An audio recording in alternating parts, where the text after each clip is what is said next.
तो इस वीडियो में हम क्या करेंगे, दो सबसे इजी रूल्स हैं डाउ थ्योरी के, जो हमारा वर्जन ऑफ डाउ थ्योरी है उसके जो हमने सबसे दो इजी रूल्स बनाए हैं वो हम आपके साथ शेयर करेंगे। और दूसरा, जितना भी हमने अभी तक पढ़ा है उन सब चीज़ों को थोड़ा सा समराइज कर लेंगे जो डाउ थ्योरी में पढ़ा है। मैं ऐसा क्यों कर रहा हूँ क्योंकि बहुत लोगों को कई बार लगता है डाउ थ्योरी बहुत कंफ्यूजिंग हो जाएगी, क्या मैं इंप्लीमेंट कर पाऊंगा, काफ़ी सारी चीज़ें समझनी पड़ रही हैं। तो मैं इसलिए स्टेप बाय स्टेप जा रहा हूँ, कुछ चीज़ें समझा के अब तक जितना भी हमने डाउ थ्योरी अपने वर्जन ऑफ डाउ थ्योरी में पढ़ा उसको समराइज करेंगे और फिर रूल नंबर 7 और 8 के बारे में बात करेंगे जो प्रैक्टिकली कैसे इंप्लीमेंट करता है उसके बारे में बताएंगे। और फिर हम देखेंगे ये सारे रूल्स को लगा के हम कैसे 2000 ईयर से लेके अब तक हर बार ये बता पाएंगे कब बाय करना है, कब सेल करना है। हम राइट बता पाएंगे ऐसा नहीं है, लेकिन हमें कभी भी डिसीजन में एनालिसिस पैरालिसिस नहीं होगा। हम हमेशा डिसीजन ले पाएंगे कि आज अगर होते हैं इस पर्टिकुलर डेट को तो हम क्या करते हैं, तो सारा एनालिसिस पैरालिसिस खत्म हो जाएगा। इसलिए इंपॉर्टेंट है कि आप डाउ थ्योरी पूरा एंड तक देखें। तो रूल नंबर 5 और 6 ये जनरली हम अभी तक इनके बारे में बात कर चुके हैं,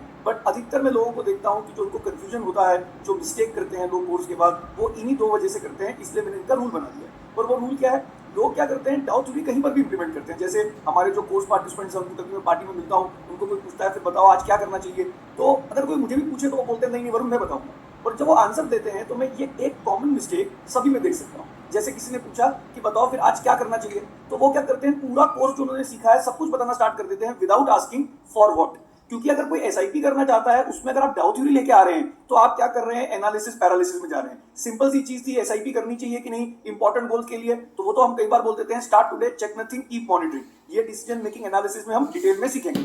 तो ऐसा ना हो जाए कि आप डाउ थ्योरी वहां यूज करने लग जाएं जहां चाहिए ही नहीं। इसलिए मैंने रूल नंबर 5 और 6 बना दिया। और रूल नंबर 5 क्या बोलता है, रूल नंबर 5 बोलता है फॉर वेल्थ मैक्सिमाइजेशन। तो हम यहाँ पे डायरेक्टली लिख रहे हैं for wealth maximization there are only 2 conditions to bye.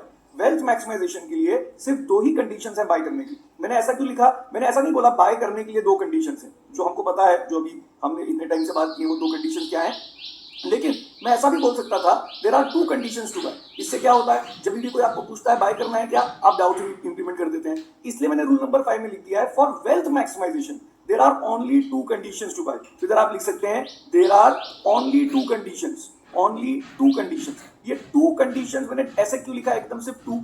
जब आप बोलते हैं एक ही कंडीशन है बाय करने के लिए, 2 ही कंडीशन है बाय करने के लिए, तो एनालिसिस पैरालिसिस खत्म हो जाता है। तो for wealth maximization there are only 2 conditions to buy. और वो 2 कंडीशंस क्या है, एक, अगर मैं मैक्सिमाइज कर रहा हूं, अगर मैं इंपॉर्टेंट गोल्स के लिए कर रहा हूं तो अलग बात होगी। बट अगर कोई मेरे को बोलता है मैं वेल्थ मैक्सिमाइज करने के लिए इन्वेस्ट करना चाहता हूं, आज इन्वेस्ट कर दूं क्या, तो हम बोलेंगे अच्छा वेल्थ मैक्सिमाइजेशन, तो सिर्फ 2 ही तरीके हैं बाय करने के। और वो 2 तरीके क्या है, या तो पी और अर्निंग दोनों नीचे आ जाए। वो पहला तरीका क्या है, if P and earning growth rate, P and EGR both are low, अगर ये हो जाए तो फिर हम डाउ थ्योरी का चार्ट भी नहीं देखते कि टॉप का है बॉटम का है, अगर दोनों नीचे आ जाए तो बाय कर लेते हैं। ये हमारे लिए जान लगा देने वाला मूवमेंट है। पी कैसे पता लगती है लो है, जब निफ्टी की पी या सेंसेक्स की पी बैंक पी के बराबर आ जाए, मतलब 100 divided by 10 year government bond yield से डिवाइड करके जो रेट वैल्यू आती है उतनी वैल्यू सेंसेक्स और निफ्टी पी रेशियो की आ जाए। और अर्निंग ग्रोथ रेट कैसे पता लगता है, लो चल रही है, अगर लास्ट 2 साल से या उससे ज्यादा अर्निंग ग्रोथ रेट 0 चल रही है, मतलब फ्लैट है अर्निंग, वहीं की वहीं है अर्निंग्स, बढ़ नहीं रही है, नीचे गिर जाए तो बहुत बड़ी बात है, बट अगर 2 साल तक वहीं की वहीं भी रह जाए, गिर के ऊपर बढ़ के लेकिन सेम लेवल पे भी रह जाए, तो भी हम बोलते हैं कि अर्निंग ग्रोथ रेट लो चल रही है। तो अगर ये हो गया तो वेल्थ मैक्सिमाइजेशन के लिए हम कोई चार्ट भी नहीं देख रहे हैं, ना टॉप देख रहे हैं ना बॉटम देख रहे हैं, हम बाय कर रहे हैं। इसके मतलब ये नहीं है कि इसके बाद मार्केट बढ़ जाएगी, ये मैं बहुत बार बोल चुका हूं, हो सकता है इसके बाद मार्केट गिर जाए, लेकिन हमने क्या बोला था, we can not time the markets but we can value the market. और वैल्यू के हिसाब से मार्केट यहां क्या हो गई है, चीप। लेकिन अगर पी और ईजीआर दोनों नीचे नहीं आते, अगर पी और ईजीआर दोनों नीचे नहीं आते, आप यहां पर हैं और आप वेट कर रहे हैं कि पी और ईजीआर दोनों नीचे आएंगे तो बाय करेंगे, तो अगर आप वेट करते रह गए और आ गए तो बहुत बढ़िया, लेकिन हो सकता है इस बार नीचे आएंगे ही नहीं और पहले से ही ऊपर निकल जाएंगे, तो हमको अपनी गलती को सुधारना पड़ेगा और बाय करने के लिए एक सेकंड पॉइंट बनाना पड़ेगा, विच इज प्लान बी बनाना पड़ेगा। और हमने प्लान बी में क्या बोला था, बाय करने के 2 ही तरीके हैं, या तो पी और ईजीआर दोनों लो आ जाए तो बाय कर लें, और if price goes above the recent top, actually मुझे लिखना चाहिए रीसेंट सिग्निफिकेंट टॉप, लेकिन अभी आपको सिग्निफिकेंट टॉप और टॉप के बीच में ज्यादा फर्क नहीं पता है, वो रूल नंबर 7 और 8 में करेंगे। बट अभी समझ लीजिए कुछ सिग्निफिकेंट होंगे कुछ इनसिग्निफिकेंट होंगे, मतलब टर्शरी होंगे जिनको हम क्या करना सीखेंगे, इग्नोर करना सीखेंगे। तो हमने बोला या तो पी और ईजीआर दोनों नीचे आ जाए वेल्थ मैक्सिमाइजेशन में तो बाय कर लेंगे, और अगर वो नहीं होता तो प्राइस जब रीसेंट टॉप से ऊपर जाती है तब बाय करेंगे। लेकिन if price goes above the recent significant top तो आंख बंद करके बाय नहीं करेंगे, check P if price goes above the recent significant top, जो ये अगर पॉइंट नंबर 1 था तो इस पॉइंट नंबर 2 में 1 से कहां चली गई है, ऊपर। If price goes above the recent significant top check P and take decision accordingly. ये लिखना बहुत जरूरी है, check P and take decision accordingly. तो मुझे ये पता है कि हम ये चीजें बात कर चुके हैं, लेकिन ये हमको पॉइंट्स में उतारना बहुत जरूरी है, वरना आप हमेशा डाउ थ्योरी कहीं पर भी इंप्लीमेंट कर देंगे।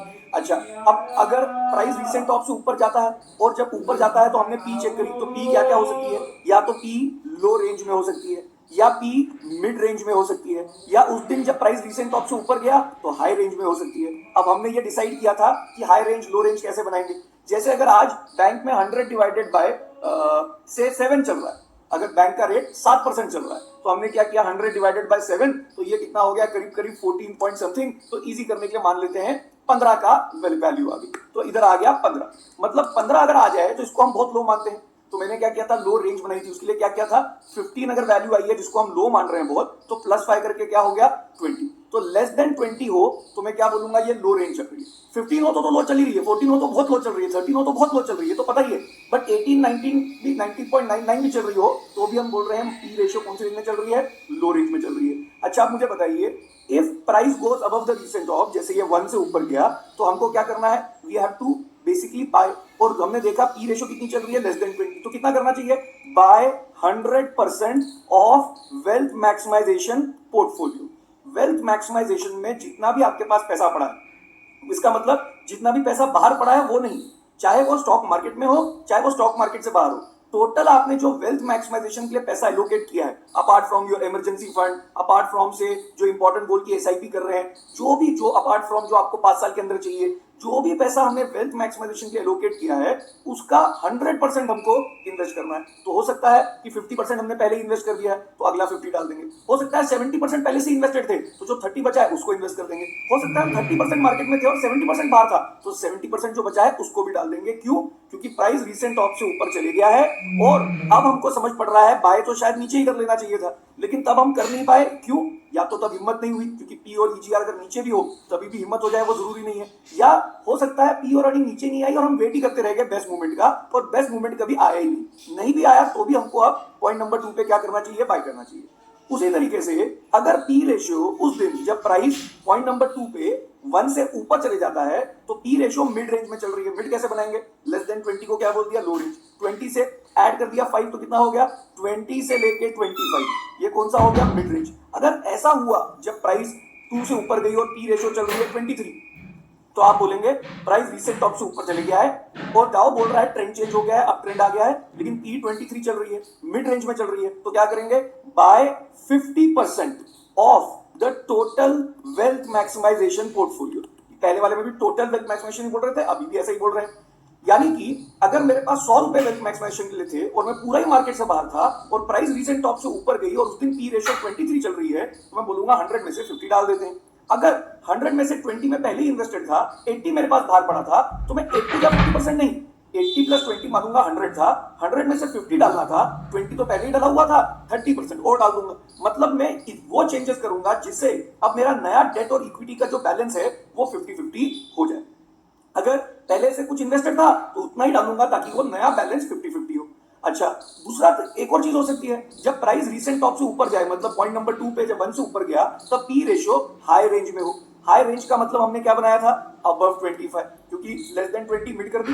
ये 20 कहां से आया, क्योंकि लोएस्ट 15 था तो 15 प्लस 5 20 से नीचे को लो कर दिया, 20 प्लस 5 कितना हो गया हमारा मिड रेंज, और 25 से ऊपर क्या हो गया, हाई रेंज हो गया। अच्छा, अगर बाई चांस बैंक में 100 रुपए लगा के 8 रुपए मिल रहे होते बैंक में, या 10 ईयर गवर्नमेंट बॉन्ड यील्ड के हिसाब से 100 डिवाइडेड बाय 8, तो ये कितना होता, 12.5। तो लो रेंज क्या होती मेरी, बता दीजिए, 12.5 प्लस 5, तो मैं बोलता 17.5 से नीचे जो है वो मेरी लो रेंज है। फिर 17.5 प्लस 5, तो उसको क्या कर देता, मैं बोलता 17.5 से 22.5, ये मेरी कौन सी रेंज है, मिड रेंज है, और 22.5 से ऊपर मेरी हाई रेंज है। तो इधर लिख लेते हैं 22.5 से ऊपर मेरी हाई रेंज है।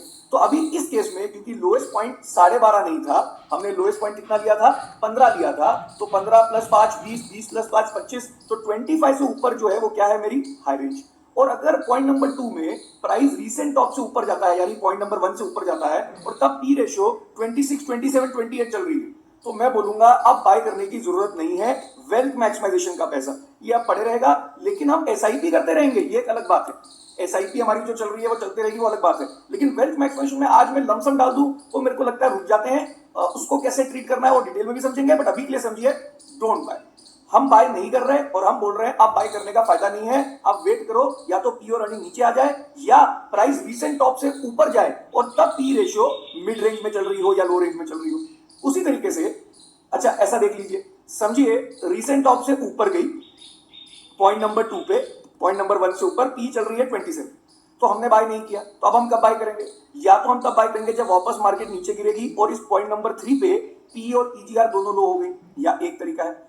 या दूसरा तरीका है ये नीचे नहीं आई लेकिन वापस जब ऊपर गई तो प्राइस जब रीसेंट टॉप से ऊपर गई पॉइंट नंबर 4 पे, तब पी रेशियो या तो लो रेंज में हो तो हम 100% बाय कर लेंगे, या मिड रेंज में हो तो 50% बाय कर लेंगे, और तभी भी अगर पी रेशियो हाई रेंज में हो तो बाय नहीं करेंगे। तो हमने ये रूल बना दिया है, चाहे मार्केट अप ट्रेंड में हो या मार्केट डाउन ट्रेंड में हो, आपके लिए बड़ा सिंपल रूल बन गया है। चाहे मार्केट ऐसे जारी हो या मार्केट नीचे जारी हो, अगर आप पॉइंट नंबर 1 पे हैं तो आप क्या बोलेंगे? किसने आपको पूछा आज बाय कर लेना चाहिए क्या, तो आप बोलेंगे for wealth maximization there are only 2 conditions to buy. या तो पी और ईजीआर दोनों नीचे हो 1 पे तो बाय कर लेंगे, नहीं है तो तब बाय करेंगे जब प्राइस रीसेंट टॉप से ऊपर जाएगा, और जब रीसेंट टॉप से ऊपर जाएगा तब आंख बंद करके बाय नहीं करेंगे। क्या चेक करेंगे? पी रेशियो चेक करेंगे। अब कर लेते हैं रूल नंबर 6।